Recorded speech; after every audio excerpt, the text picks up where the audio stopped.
Hello and welcome to Lock Break. This week we are looking at a deck of mine from Age of Ascension. It is H. Spindal, the factory pencil pusher. They say Keyforge is a unique deck game, and this deck right here is quite possibly the most unique deck I own, so let's see why. All right, to start us off, we're going to be looking at the Mars house, and we've got the first little indicator here of what makes this deck unique. We have the artifact Compod. Compod is an artifact from the first set, Call of the Archons, and we've got it here as a legacy. And if you don't know what a legacy is, this means it's not normally part of the Age Ascension set, but we have got it here. So we get to have a deck that's quite unique. In fact, just because this is a rare, it's even more unlikely for us to get it as a legacy. That's cool, it's a legacy, but what does it do in our deck? Well, basically, I would say Compod is kind of like a mix between the Shadows card Speed Sigil, in that it will let us play our Mars creatures out and get their effects right away because this will ready them. And it's very similar to Crystal Hive in a lot of respects in that we'll get to use our Mars creatures more than once, provided, of course, that we have enough Mars cards in hand, because Compod will only let us ready creatures for every Mars card we have in our hand. Next we have Mother Gun. It has a very similar effect to our Compod. It's also an artifact, it's also an action. It lets us reveal Mars cards from our hand, and for each one revealed we get to distribute an equal amount of damage across the enemy's board. So that's quite nice. We can use both of these on the same turn, revealing the same cards. So if we have both out, we're mainly keeping the cards in hand for our Compod, but we also get the value off of the Mother Gun. So both are quite nice. And to go along with the ability to reveal Mars cards in hand, we also have Orbital Bombardment. It's kind of like a bigger one-time Mother Gun. You reveal Mars cards in hand, and then you get to deal 2 damage a number of times equal to the number of Mars cards you reveal. So not quite as good with Compod because you have to play it after, but still quite good. And it also lets us further push the value we're getting off of playing our Mars creatures. Same thing with Mars First. It basically, just a one-time Compod lets us get our Mars creatures ready to go right away. Between a Compod and Mars First, just a Compod and a Mars First in hand, we can use the same Mars creature 3 times in one turn, and we've got good Mars creatures to use it with. This damage is also nice because it goes along with our Mars Needs Amber, which is our next action, and says each damaged enemy creature captures one of their own amber. So that means, of course, when you capture amber from your own side, that means the amber goes to your opponent when it dies. So it's like a delayed steal where you just have to kill the creature afterwards. So you can damage them slightly with either Mother Gun or Orbital Bombardment, and then use the Mars Needs Amber to make them capture from their own side. Also, we have the Flotsam Spike.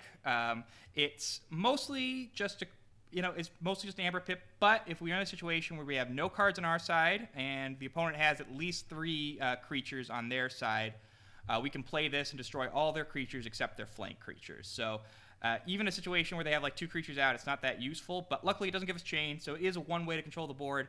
Usually if you're in a really bad spot, this can be useful, but sometimes it's also not a terrible card to hold in your hand if you're in a situation where you just really need to keep calling Mars and taking advantage of your Compods and whatnot. And also it gives you an amber, so that's the worst case scenario. All right, so all of that is our Mars support, but let's see the creatures we have to go along with Mars. So double Mind Warper. Now that's great because you can use Mind Warper the same turn. So basically it's like action steal a amber because he says action, choose an enemy creature, it captures 1 amber from its own side. So the important thing to remember with these capture from your own side is that it is an immediate amber control in that they don't have the amber anymore, but it is a delayed amber gain because you have to do some extra stuff to make sure you get it. So with our Mind Warpers, we have ways to control amber, and then with these 2 cards, we have ways to control creatures very quickly. So we have Uxlix the Zookeeper and Collector Worm. Both of these guys are ways to archive creatures into our archives. So that's the other kind of unique Mars thing, right? Where we basically remove a creature from the board, so the destroyed effects don't trigger. Very nice against Saurians. Both of these are, and then they go into our archives, and then we don't have anything else that uses archives, so they're basically gone from the game. We might as well be purging them. I like the Zookeeper a little bit better than the Worm. Obviously, the Worm survives longer, so that's not too bad, but the Zookeeper also gives us Amber as we're doing it. So turns where I can like Mind Warper and Zookeeper, then Compod to ready them back up. Those turns are genius because I'm basically getting removed 2 creatures, I'm reaping for 2 Amber, and I'm capturing 2 Amber back, and I'm usually going to put that Amber onto the creatures that I'm removing from the game. And that's quite nice. And then to finish off our Mars list, we have Agent Human, which is another way to control the board quite nicely. Not quite as good as these two, but I'll take what I can get. And stunning the board can be nice, still with the Mind Warper. And we have a little bit of stun synergy in Brobnar, but not too relevant, but it does come up every once in a while. And then at the end, we have Grommet. So Grommet is a 10-power creature, and after he fights a creature, your opponent loses Amber. So that's great, works really well with our Compod, and our Mars needs Amber. Of course, he does have that downside with I can't play creatures while he's out. Well, that's not too bad because we have a lot of value in our non-Mars creatures.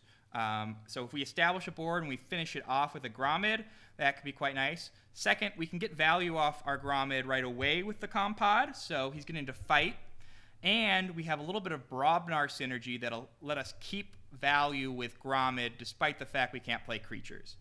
Basically, we're going to get so much value off the Grommet right away that our opponent's going to remove our Grommet for us. And in the worst case scenario, we can use some of our in-house Mars removal to destroy our Grommet if absolutely necessary. So this is the Pencil Pusher Mars side. This is very neat, a very cool Compod. I do wish I might have, of course, a Martian Generosity would make this deck really awesome.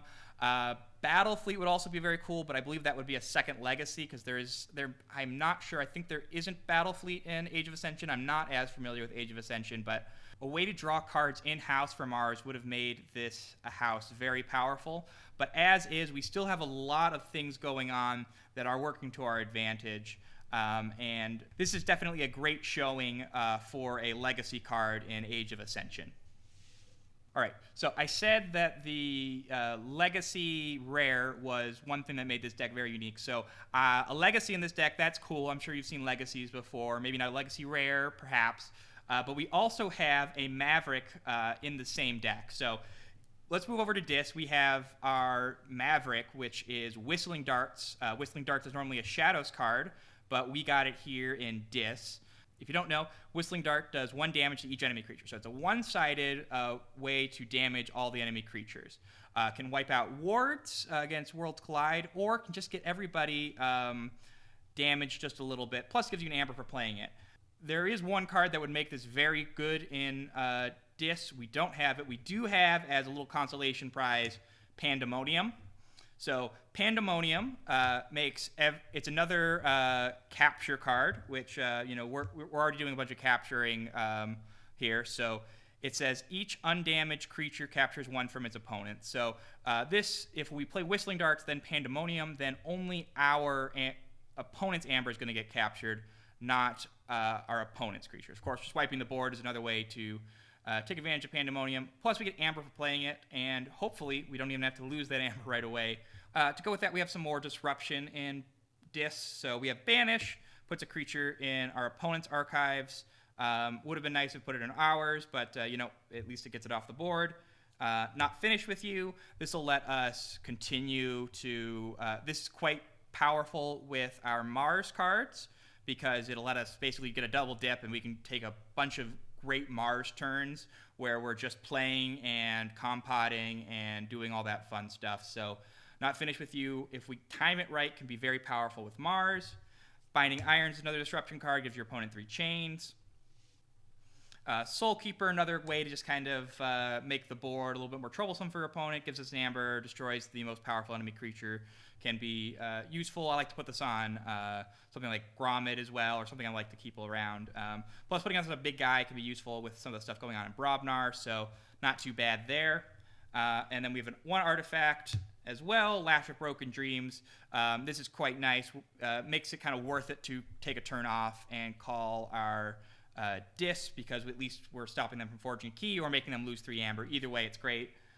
Then we have some disruption creatures in Dis as well. We've got Schuler, always good. Steal 1 if they have 4 or more. Charette, we get a capture 3. Shrike, it turns into a chain as long as it's not on a flank. It's no succubus, but it gets the job done, and this is AOA. Gub, it can protect the Shrike, so that's probably its main usefulness. And then Spider, it does help us control the board a little bit more, but it's so small it ends up dying. But at least it's another creature to help us keep Shrike off the flank, so that can be useful there. Also, the Gub has a little bit of extra value because it can become a 6-power guy, which is relevant for Brobnar, which we'll look at next. All right, to finish things off, we have Brobnar. Not a lot to write home about. There are a few things kind of neat here. We've got a Grump Buggy. This can be a double-edged sword for us, but at the very least, it can probably get 4, maybe 1 or 2 amber and just make it a headache. Of course, if we're against the wrong opponent, it can just make our lives miserable. So I really have to evaluate what my opponent's deck is doing before I feel comfortable playing a Grump Buggy. Then we have a Screech Bomb. Lots of ways for us to disrupt amber, and nice, of course, that we can use it on any turn. Next, we have 2 Gauntlets of Command. This is quite powerful with our Gromid and with our Collector Worm. So we have a lot of ways to take advantage of our Mars creatures on our Brobnar turn. So it kind of makes up for the fact that the rest of Brobnar is a little so-so, but these 2 Gauntlet commands are very powerful and a great way to make Gromid useful in this deck. We've got the Flex, a few big ones. Doesn't happen too often. No quick ways to ready. If we can empty board, the Gauntlet of Command can work with the Flex to ready it because there's nothing to fight. Then we can use the Flex to super reap. Sound the Horns. So this can be useful because we have very few Brobnar creatures actually in the deck. This can be a useful way to load up our discard pile, fill it back up with Not Finished With You, or just go for another round on the Great Mars side of the deck. So it just speeds things up a little bit to get a second cycle, or to find just that extra Brobnar creature to make a turn worthwhile. First Blood, very rarely is this going to go off. You just play it first thing to get an amber. If it does damage, then you're way ahead. 1-2 Punch. It's nice to stun a creature, get an amber. If you've got Human already out there, then it also can be a way to destroy a creature. So something to keep in mind, but more often than not, you're just going to be stunning a creature that you don't like. Flamewake Shaman. We've got more power here for dealing damage. This can be useful to set up things like our Pandemoniums and our Mars Needs Amber. Same thing is true for Bellowing Parasite. Bellowing Parasite deals 1 damage to any creature that enters play as long as he's ready. Basically, all of my non-Brobnar turns, he deals damage to my creatures, and every one of my opponent's turn, he's going to deal damage to that creature, unless they have a little bit of shenanigans, but most often than not, we're just going to get a lot of damage on the board. Useful way to take advantage of Mars Needs Amber as well. Also, he's just a 7-power guy, so good with the Flex. Drummer Knot, we have 1 target with the Flamewake Shaman to repeat. Too bad we have just the 2 Gauntlets of Command. We don't have the Drummer Knot combo, which would have made this deck a lot stronger than it is now. But even still, a 6-power Drummer Knot sticks on the board and can combo a little bit with the Flamewake Shaman if needed. And then Cow Fine, just a 5-power that can deal with some damage. It's another way to spread damage, and combos okay with the Bellowing Parasite. So we've got some ways to deal damage here.